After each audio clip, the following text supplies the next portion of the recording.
Times network ద్వారా గుర్తించబడ్డ India's number 1 varicose veins hospital Avis ని సంప్రదించండి.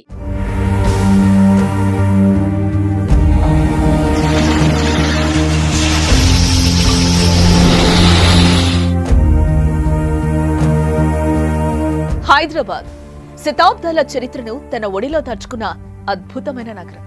నగరంలో ఒకప్పుడు ఎక్కడ చూసినా పెద్ద వీధులు, విశాలమైన భవంతులు, కనుల విందు చేసే చెరువులు నగర ప్రత్యేకత. నగరం మధ్యలో హృదయ ఆకారంలో నిర్మించిన హుస్సేన్ సాగర్ నాటి రాజుల వైభవానికి ప్రతీక.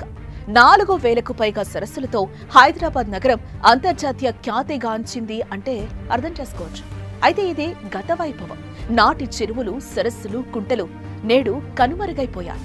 కాంక్రీట్ భవంతుల కింద మసగబారాయి. కబ్జా కోరల్లో చిక్కుకొని కనుమరుగయ్యాయి.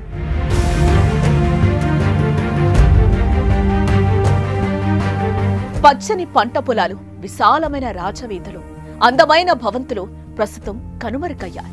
చెరువు దగ్గరే గంగమ్మలు, కట్టమీది మైసమ్మలు వీధుల్లో కొలువుదీరాయి.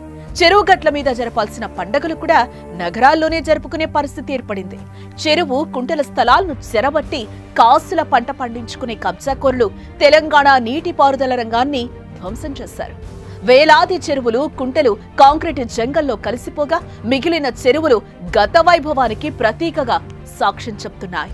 ఇక జీహెచ్ఎంసీ పరిధిలో మొత్తం 920 చెరువులుండగా వాటిలో 491 చెరువులు కబ్జాకు గురయ్యాయి. గ్రేటర్ పరిధిలో ముఖ్యంగా అమీన్పూర్, నిజాంపేట్, కోంపల్లి, జవహర్ నగర్, నాగారం, ఫీర్జాదిగూడ, ఇటు పోచారం, మీర్పేట, జిల్లెలగూడ, బడంగ్పేట్, జల్పల్లి, గుండ్ల పోచంపల్లి, తూంకుంట, ఇటు దమ్మాయిగూడ, ఘట్కేసర్, దుండిగల్, బొల్లారం, తెల్లాపూర్, నార్సింగి, మణికొండ, బండ్లగూడ, జాగీర్, శంషాబాద్ తదితర ప్రాంతాల్లోని చెరువులు కబ్జాకు గురయ్యాయని అధికారులు తాజాగా గుర్తించారు. ఇటు మరోవైపు హైదరాబాద్ జిల్లా పరిధిలో 26 చెరువులు, రంగారెడ్డి జిల్లాలో 13, మెదక్ జిల్లాలో 10 చెరువులు సిక్కం భూముల్లో గత 10 ఏళ్లుగా రియల్ వ్యాపారులు కొనసాగుతున్నా ఇన్నాళ్లు రెవెన్యూ, ఇరిగేషన్ ఆఫీసర్లు పట్టించుకోకపోవడం విమర్శలకు దారితీస్తోంది. ఇక చెరువులు మాయమైనా వాటి పేర్లు మాత్రం మిగిలాయి. ఉదాహరణకు నల్లకుంట, బతుకమ్మకుంట, నాగమయ్య కుంటలు మాయమై ఆ పేరుతో బస్తీలొచ్చాయి. అలాగే 30 ఎకరాల కూకట్పల్లి చెరువు 2 ఎకరాల మురికి కుంటగా మారింది.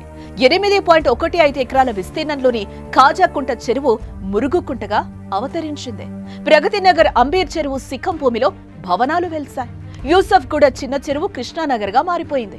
హుస్సేన్ సాగర్ తీరాన కట్టడాలు వెలిశాయి. శిల్పారామం ఎదురుగా తుమ్మిడి చెరువు కానరాదు. అమీర్పేట చెరువు అమీర్పేట కాలనీగా మారింది.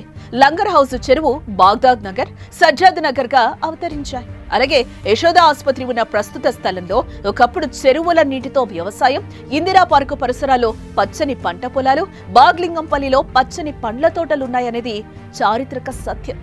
నేటి తరానికి తెలియని రహస్యం. మరోపక్క గ్రేటర్ హైదరాబాద్ పరిధిలో చిన్నపాటి వర్షం పడినా రోడ్లన్నీ సముద్రాలను తలపించడానికి చెరువుల కబ్జాలే కారణమని చెప్పడంలో ఎలాంటి సందేహం లేదు. గతంలో వర్షం పడితే వర్షపు నీరు ఆయా చెరువుల్లోకి నేరుగా వెళ్లాయి. అయితే చెరువులను కబ్జా చేసి అక్కడ పెద్ద పెద్ద భవంతులను నిర్మించడంతో రోడ్లపై భారీగా నీరు నిలిచిపోతోంది. పరిస్థితి ఇలాగే కొనసాగితే నగరానికి భవిష్యత్తులో పెను ప్రమాదం తప్పదని పర్యావరణ నిపుణులు కొన్నాళ్లుగా హెచ్చరిస్తున్నారు. వరదలను నివారించాలంటే ఆక్రమణలను తొలగించి చెరువులను కాపాడడం ఒక్కటే పరిష్కారమని చెప్తున్నారు. ఈ నేపథ్యంలో కాంగ్రెస్ ప్రభుత్వం వచ్చాక కబ్జాలపై కొరడా జులిపిస్తున్న హైడ్రా పనితీరుపై నిపుణులు సంతోషం వ్యక్తం చేస్తున్నారు. హైడ్రాకు మరిన్ని అధికారాలు ఇవ్వాలని అభిప్రాయపడుతున్నారు. జిల్లాలోని చెరువులను కాపాడేందుకు కూడా హైడ్రా తరహా వ్యవస్థలను ఏర్పాటు చేయాలని డిమాండ్లు వినిపిస్తున్నాయి. మొత్తానికి హైడ్రా పుణ్యమా అని చెరువులకు మళ్లీ జీవం వస్తుందని పలువురు కామెంట్స్ చేస్తున్నారు.